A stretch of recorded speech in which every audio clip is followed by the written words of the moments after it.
Bien, Entre Ríos Noticias.ar nos encontramos junto al doctor Iván Yedro, integrante de la Unidad Fiscal Departamento Victoria. Doctor, buen mediodía. Buen mediodía, muchas gracias. Bien, doctor, le ha tocado en suerte estar al frente del cuarto juicio por jurados en la ciudad de Victoria, que por cierto ha cobrado una repercusión tanto a nivel local, provincial y nacional. Primero, doctor, ver una cuestión técnica, simplemente para informar. Este juicio se hizo cerrado, es por jurado popular, pero cerrado. ¿Y esto por qué se lo expongo? Porque en el primer juicio por jurados de acá de la ciudad se permitió entrar a la prensa. Incluso recuerdo que el último día en el alegato de cierre hubo gente que pertenecía a distintas asociaciones que estaban allí en la plaza, pudieron entrar. ¿Por qué este cerrado y los otros? ¿Por qué este cerrado y, por ejemplo, el primero no? Bueno, cuando usted se refiere a cerrado, sí, hace referencia al público. Exacto. Más allá de ser por jurado popular. Sí, sí. Bueno, en primer lugar, digamos, hay disposiciones del Código Procesal que establecen la reserva o digamos, la limitación del ingreso al público o el carácter reservado de las audiencias en aquellos casos en los cuales el delito investigado y las condiciones de la víctima hacen prevalecer que se garantice de alguna manera la privacidad e intimidad de la persona que aparece como víctima de los hechos que se investigan. En este caso puntual del juicio por jurado que se llevó a cabo en esta ciudad, los delitos que se investigaban o que se atribuían al imputado eran de naturaleza sexual, consistían en delitos contra la integridad sexual de una mujer que a la época de ocurrencia de los hechos era menor de edad, tenía alrededor de 13 años y por lo tanto cobró digamos, operatividad estas normas procesales que tienden justamente a caucionar o a tutelar la privacidad o intimidad de la persona que aparece como víctima de los hechos. Esto es una decisión que normalmente toma el tribunal, no es una decisión de la Fiscalía, sino el tribunal que tiene a cargo el desarrollo del debate y se fundan estas disposiciones legales que están establecidas ni más ni menos que por el legislador. Así que ese fue el motivo por el cual el carácter de las audiencias ha sido, digamos, reservado y no se permitió la asistencia del público en general, a diferencia de lo que ocurriría en otro tipo de debates, cuando se investigan otro tipo de delito o cuando las condiciones de las personas que aparecen como víctimas son distintas a las que expresé. Perfecto. Doctor, otra pregunta también netamente técnica o de la forma en que se llevó este juicio. ¿Por qué por jurado popular se elige que sea de esta manera? Bueno, porque hace unos años atrás ya la provincia de Entre Ríos, es decir, los legisladores provinciales han sancionado la ley de 1746 que introduce una modificación al Código de Procedimientos Penales de la provincia y establece que para ciertos y determinados delitos que tienen, digamos, determinada escala penal, el sistema de juzgamiento debe hacerse por jurados populares. Entonces, de esa manera, digamos, el legislador que de antemano estableció que los delitos a los cuales, digamos, el Código Penal prevea una sanción de determinada naturaleza, debían ser juzgados por el sistema de jurados populares, a diferencia del resto de los delitos en los cuales el juzgamiento le corresponde a jueces técnicos, es decir, abogados que ejerzan la función o la judicatura, que se encargan de juzgar todos los otros delitos que quedan al margen del sistema de juzgamiento por jurado. Es decir, que este caso específicamente, el único camino en el que iba a decantar sí o sí era un juicio por jurado popular. Exactamente, y eso era una previsión legal, digamos, que establecía que en el caso que se celebrase un debate oral y público, la forma de celebrarlo era a través del sistema de jurado popular. Bien, bueno, doctor Yedro, dentro de lo que se pueda contar, dentro de lo que usted pueda decir, ¿cómo se vivieron Esos días, entre el martes 25 de febrero y el viernes 28 de febrero, ya pasada la medianoche, Ajá. cuando dio su veredicto el jurado popular. ¿Cómo se vivieron esos días? Bueno, desde mi punto de vista, digamos, las audiencias de debate que se celebraron entre el 25 y el 28 de febrero fueron audiencias que fueron largas, fueron extensas, fueron audiencias en las cuales, digamos, la verdad es que el desarrollo de la audiencia fue un desarrollo, digamos, normal, en el sentido de que no hubo ninguna circunstancia que haya alterado el normal desenvolvimiento de la audiencia. Los testigos declararon, digamos, la tranquilidad propia, digamos, que se da en ese ámbito del debate. Por supuesto, algunos de los testigos angustiados por el hecho de transitar por un proceso. Eso no es algo que pasa habitualmente, que algunos de los testigos se angustian con el hecho de tener que rememorar ciertas situaciones que han sido traumatizantes para su vida, digamos, pero siempre se trata de que su declaración sea brindada en un marco de contención y respeto, digamos, sin que eso implique cercenar el derecho de defensa del imputado. Algunos testigos lo hicieron de forma presencial, otros testigos pudieron declarar o participar del juicio a través de manera remota, a través de una plataforma, pero en general las audiencias se desarrollaron con normalidad. Sí fueron extensas, sí fueron, muchas de ellas terminaron alrededor de 16, 17 horas y comenzaban a las 9 de la mañana, así que dentro de todo y dentro de lo complejo de la investigación y de la gravedad que tenían los hechos que se investigaban, se pudo desarrollar de forma adecuada. Bien, ¿por qué Fiscalía tomó la determinación de detener al acusado? ¿Cómo se llega a ese riesgo de fuga? Bueno, luego de que el jurado popular rindió un veredicto de culpabilidad, en el cual encontró al imputado culpable de los delitos que se le atribuían, en los días posteriores, la Fiscalía tomó conocimiento de una actividad desarrollada por el imputado, que habría consistido en la venta de un inmueble de su propiedad, que entendimos que implicaba, a criterio de la Fiscalía, digamos, una conducta que podía ser valorada desde el punto de vista de un riesgo procesal, concretamente el peligro de fuga, porque entendíamos que no era la misma la situación del imputado antes de iniciarse el juicio que con posterioridad, ya habiendo rendido el jurado popular un veredicto de culpabilidad. Por lo tanto, ese veredicto de culpabilidad, sumado a la toma de conocimiento de esta situación, que daba cuenta de un desprendimiento, de una venta de un bien inmueble importante que el imputado tenía en esta ciudad, nos hacía sospechar razonablemente de que esa conducta, sumado, digamos, también a una declaración testimonial de una persona que estaba allegada a esa operatoria de venta,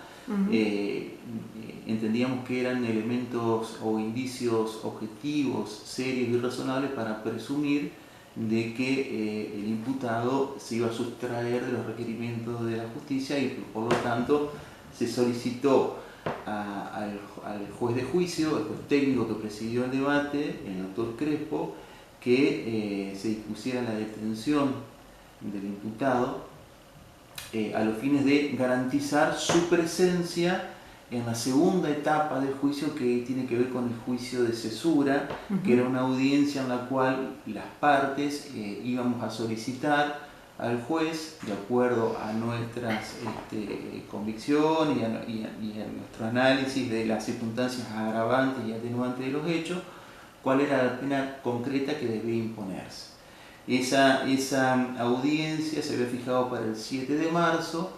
y al tomar conocimiento el día 3 de marzo de esta situación, en el mismo día se solicitó al juez la detención. El juez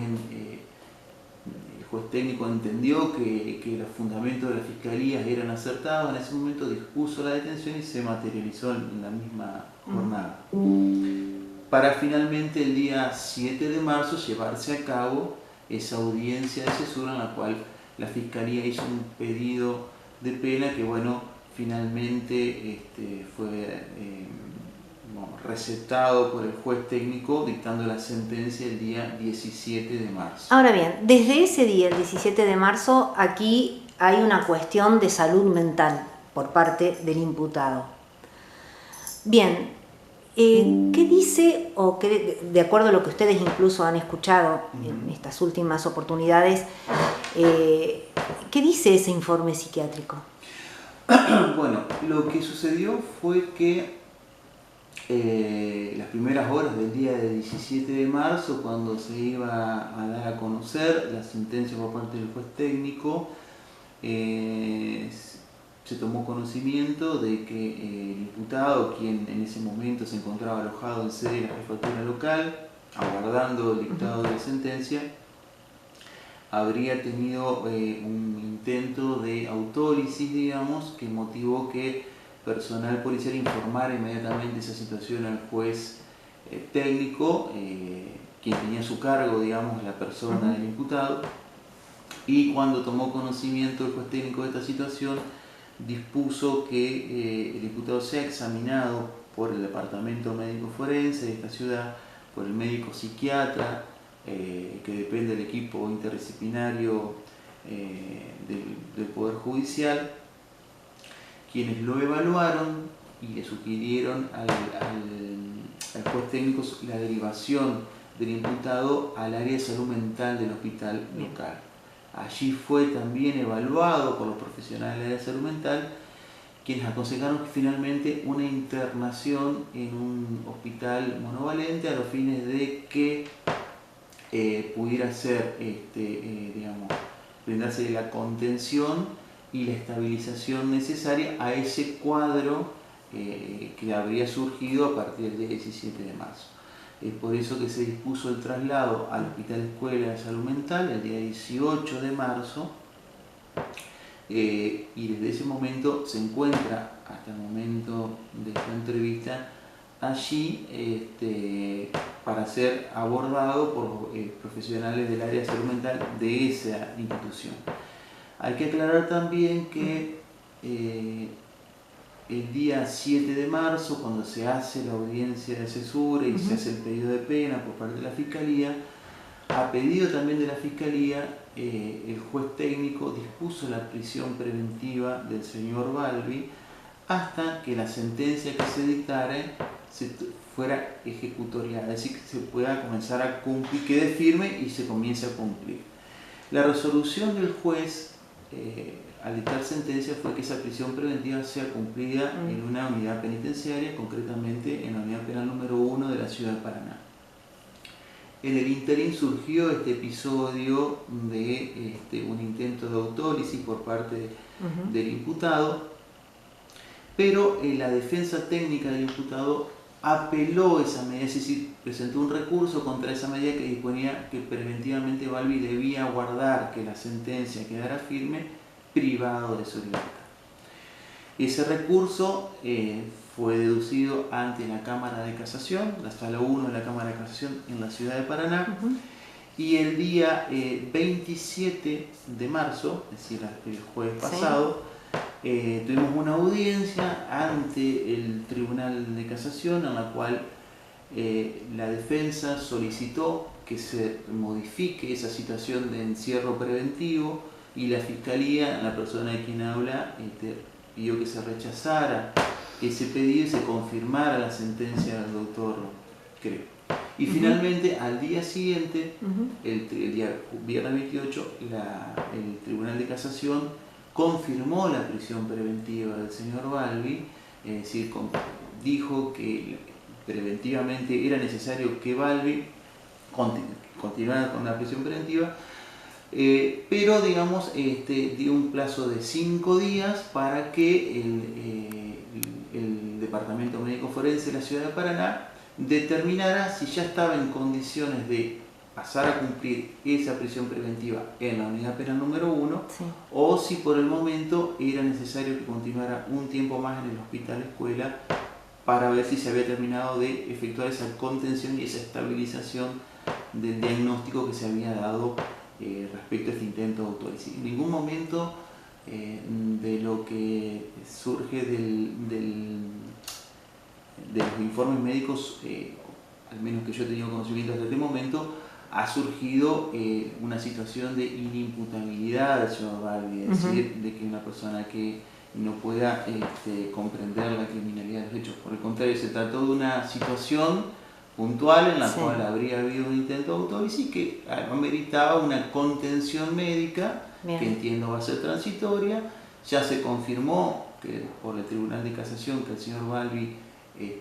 debe continuar preventivamente privado de su libertad, y estamos abordando que en los próximos días se defina si ya está en condiciones de pasar a cumplir en la unidad penal número 1, como lo solicitó la Fiscalía, o si por el contrario será necesario guardar un tiempito más hasta que pueda pasar a cumplir esa prisión preventiva. Destaco que esto es importante también, que esta resolución, esta condena del tribunal no se encuentra firme aún, es decir, el tribunal lo condenó a 16 años de prisión, pero todavía la defensa técnica del imputado está dentro de los plazos para interponer un recurso para que esa sentencia eventualmente sea revisada por un tribunal superior, digamos, al juez técnico que la dictó, y que en su caso la confirme o la modifique. Bien, ese es entonces el escenario en el que se encuentra la causa hoy en día.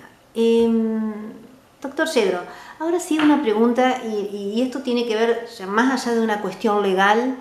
es tanto, la pregunta es para lo que usted puede observar tanto en la víctima como en el imputado. Digo, por parte de la víctima, ¿hasta cuándo ella considera suficiente todo? En este sentido, en las redes sociales se ven muchos comentarios, se leen muchos comentarios. Digo, hay una participación muy activa de la gente, de hecho este caso ha tenido suma repercusión. Digo, ¿en qué lugar se ubica ella en toda esta situación que está viviendo? Si bien ya hizo un posteo donde habla de usted y también habla del imputado, digo, de decir, bueno, queda todo en manos de la justicia y yo comienzo a vivir. Digo, de aquí en más se hace cargo la justicia, bueno, yo trato de sanar y de seguir adelante. Bueno, mire, yo creo que esa respuesta debiera darla ella específicamente, porque sería un tanto, digamos, inapropiado. Sí, pero ustedes desde su rol pueden poder observar muchas cosas. Yo lo que puedo hablar o responder la pregunta es desde el lugar que me tocó a mí, digamos, actuar, digamos, cuando se recepcionó la denuncia, desde el primer momento yo tuve un contacto con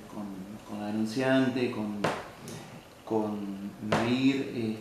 y desde el primer momento lo que uno trató de hacer es transmitirle a Nair que uno le creía, que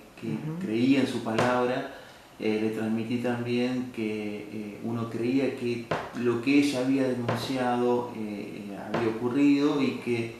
uno se comprometía a trabajar de la mejor manera para reunir la evidencia o la prueba suficiente para que luego de un juicio se encontrara, digamos, a la persona acusada, al señor Balbi, como autor de los hechos, y que reciba, digamos, en esa condición de autor de los hechos, la pena que la ley establece debe recibir. Y bueno, si bien, digamos, llevó su tiempo, si bien uno, digamos, estamos todavía en esto de que el juicio ya se hizo, hay un veredicto de culpabilidad, hay un dictado de una prisión preventiva, surgió esta cuestión de que este episodio respecto de la salud del señor Balbi, entiendo que digamos, hemos dado un paso muy importante desde el punto, al menos desde el punto de vista de la Fiscalía, que tiene que ver con poder haber arribado a un juicio, recolectado la prueba, arribado a un juicio, obtener un veredicto de culpabilidad, obtener el dictado de una prisión preventiva, que esto tampoco es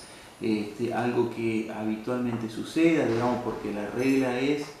que toda persona debe preservar su libertad hasta que exista una sentencia condenatoria firme que destruya ese principio de inocencia, que es un principio constitucional que tenemos todas las personas. Entonces, y solo excepcionalmente este estado de libertad puede ser restringido, y ni más ni menos con una medida de coerción que es la más severa, que es la prisión preventiva. En este punto también considero que ha sido algo positivo poder haber obtenido esta prisión preventiva, y bueno, estaremos a la espera de que, si se deduce algún recurso contra la sentencia, poder darle nuestros argumentos al Tribunal de Casación para solicitar que se confirme. Y creo que no solo durante la investigación, sino antes y después del veredicto de culpabilidad, seguimos en contacto permanentemente con AIR, seguimos informándola del avance de la investigación, y por ahí también de alguna manera acompañándola en lo que es este estado de ansiedad que pueda llegar a tener, para que esto de alguna vez por todas, digamos, finalice. Sí. Ahora, doctor, y otra cosa, y también, y aquí voy a la otra parte. En el caso del imputado, digo, más allá de lo vivido en los días del juicio por jurado, ustedes se han encontrado en otras audiencias con él en este tiempo de proceso. Y aquí hablo, a ver, ¿cómo decirlo?, del lenguaje del cuerpo, no de la justicia específicamente, que la justicia dice, bueno, esto es así, la pena es tanto, digo. Hablo del lenguaje del cuerpo en este sentido. El semblante, ¿hubo en algún momento algún sesgo de arrepentimiento, de reconocimiento, de culpabilidad, de algo que solo se puede reflejar desde un semblante? Y creo que ustedes, en el trabajo mismo de ustedes, lo ven a diario a esto. Sí, bueno, mire, respecto a esta pregunta también, uno no es, más allá de la experiencia que tiene, de por ahí tratar a diario con personas que están vinculadas o acusadas de haber cometido algún hecho ilícito o algún delito, uno no es un especialista en los comportamientos humanos, en lo que es, digamos, la estructura interna desde el punto de vista psicológico de una persona, o cómo puede exteriorizar, o cómo pueden ser evaluadas o analizadas algunos comportamientos externos y vinculados o no a un acto de reconocimiento de los hechos o retractación o lo que fuera. Lo que yo sí puedo decir, y que creo que es lo que me corresponde desde el punto de vista técnico, es que el señor, el imputado, el señor Balbi, ha manifestado a lo largo del juicio su inocencia, ha ejercido su defensa material, ha sido asistido por profesionales, digamos, se ha respetado, como así lo indica la Constitución y las leyes, todos y cada uno de los derechos que le asisten a él como imputado. Y bueno, evidentemente la prueba que ha reunido la Fiscalía en el juicio, las argumentaciones que se le han dado a los jurados populares por parte de la Fiscalía han sido, digamos, de alguna manera más convincentes que las explicaciones o argumentaciones que han dado la defensa o las pruebas que se han producido en el juicio por el imputado y su defensa material, y eso arribó al resultado del veredicto de culpabilidad. Bien, y lo último, doctor Yedro, esto a nivel personal, a usted cómo vivió este caso, y algo más, el hecho de que un caso tenga tanta repercusión, ¿ayuda a un fiscal? A ver, desde el punto de vista personal, yo creo que el hecho de salir de un debate y con un veredicto de culpabilidad, como fue lo que sucedió, y poder transmitirle a esa persona que aparece como víctima de los hechos, y que de alguna manera confió en el trabajo de uno, poder decirle que se obtuvo un veredicto de culpabilidad es algo sumamente reconfortarte a nivel personal y profesional. Más allá de que, insisto, esto es un veredicto y una sentencia que aún no se encuentra firme y que, digamos, está en tiempo la defensa técnica para recurrir, pero ya el hecho de poder, y eso también se le hizo saber a Nair, digamos, pero el hecho de esa simple palabra de gracias que uno recibe por el trabajo hecho y que la recibí de parte de Nair, para mí ha sido, la verdad, que una de las pocas satisfacciones que tenemos, digamos, decir, ver que de alguna manera el empeño o el sacrificio o el compromiso que uno intenta darle a su trabajo con todos los errores que podemos tener como personas, porque a diario, involuntariamente por supuesto, digamos, uno como persona puede cometer errores, ha sido altamente satisfactorio. Lo otro, si ayuda o no ayuda, la verdad es que yo no porque hay tengo, casos que pasan totalmente inadvertidos y se informa y demás, pero hay casos que cobran una repercusión importante. Sí, y creo que este ha sido el caso en cuanto a la repercusión. No estoy en condiciones de afirmar si esto ayuda o no ayuda. Uno trabaja siempre o intenta trabajar siempre de la misma manera, en el sentido de tratar de dar siempre lo mejor de uno, de optimizar al máximo los recursos materiales, los recursos humanos que tenemos y el compromiso laboral de uno. A veces las cosas salen de la mejor manera, otras veces por ahí no salen tan bien, pero uno siempre, más allá de la repercusión que pueda tener un caso, ¿no? Siempre trata de hacer lo mejor y lo que considera que es lo que se ajusta a derecho. Así que, bueno, eso es un poco lo que puedo contestar a tu pregunta. Bueno, muy bien. Doctor Iván Yedro, muchísimas gracias por habernos atendido. No, por favor, muchas gracias. Gracias.